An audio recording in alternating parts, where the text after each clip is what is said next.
ఒక రాజు అడవికి వెళ్ళాడట. అడవికి వెళ్ళినప్పుడు బ్రహ్మాండమైన చిలుక ఒకటి కనపడిందంట, ఇంత పెద్ద చిలుక. ఆ చిలుకను తీసుకొచ్చాడు. బ్రహ్మాండంగా దానికి బాదము, జీడిపప్పు, పిస్తాలు అన్ని తినిపించడం మొదలుపెట్టారు. దానికి ఏముంది, హాయిగా కంఫర్టబుల్గా ఉంది లైఫ్. అడవిలో ఉంటే ఎగరాలి, పరిగెత్తాలి, దేన్నో పట్టుకోవాలి, తినాలి, ఎక్కడ జామ పండు ఉందో కనుక్కోవాలి, ఆ చెట్టు మీదకి ఎగరాలి, ఇవన్నీ. కానీ ఇక్కడ ఏం లేదు, మన దగ్గరికి అన్నీ వస్తున్నాయి.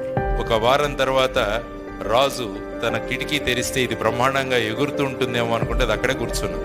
అడవిలో బ్రహ్మాండంగా ఎగిరింది, ఇక్కడేంటి ఇలా కూర్చుందని చెప్పేసి చాలా బాధపడి ఒక ప్రకటన వేయిస్తాడు. ఈ చిలుకను ఎవరైనా ఎగిరేటట్టు చేస్తే వాళ్ళకు బహుమతినిస్తాను అన్నారు. చాలా మంది వచ్చి ప్రయత్నించారు, కానీ అది ఎగరట్లా. ఫైనల్గా ఒక రైతు వస్తాడు.